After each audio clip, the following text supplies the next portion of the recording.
తిలక్ వర్మ నుంచి మంచి ఎఫర్ట్ అయితే చూసాం. యాజ్ ఎ సబ్స్టిట్యూట్ లైక్ వచ్చి కూడా బ్రిలియంట్ ఎఫర్ట్, తన నుంచి ఎలాంటి ఎఫర్ట్ కావాల్సిండే కేకే.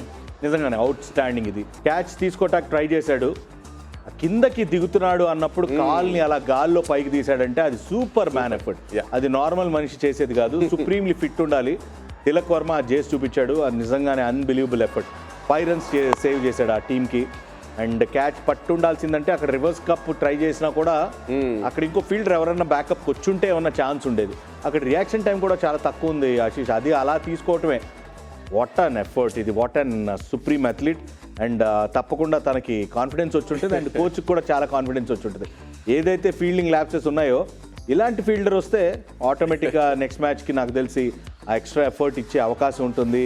ఫీల్డ్లో ప్రతి క్యాచ్ ప్రతి రన్ చాలా ఇంపార్టెంట్, సేవ్ చేయటం అని మాట్లాడుకున్నాం. So hope for the best. I hope next match Tilak ఆడాలని కోరుకుంటున్నాను.